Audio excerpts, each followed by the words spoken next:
नमस्कार, आप देख रहे हैं पल्स 24 न्यूज। मैं हूं आपके साथ सुहानी बहुगुना। अमरेली जिले के जाफराबाद के रोहिसा में जहरीली मधुमक्खियों के झुंड ने खेतीहर मजदूरों पर हमला किया।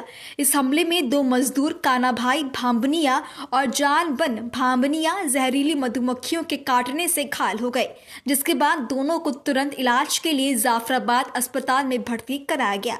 इस घटना के बाद स्थानीय लोगों में मधुमक्खियों के हमले को लेकर आक्रोश फैल गया, जबकि इलाके में शेर और तेंदुओं का खौफ पहले से ही बना हुआ था। तो पेशाब કરવા જાઉં મધ બહુ કર્યું સમજે ક્યાંથી કર્યું તમને? હા ખેતીમાંથી કામ કરતા હતા ને હા. હા ન્યાલી કર્યું ઉડતું ઉડતું કરી ગયું જીવાભાઈ આવી જાય તમારું નામ શું? મારું નામ જીવાભાઈ વાઘેલા, બીજેપી તાલુકા ઉપપ્રમુખ બોલું છું। આ કઈ રીતે બનાવ બન્યો? હું વાડીએ જતો તો એ લોકો રાઈડે નાખવા માંડ્યા।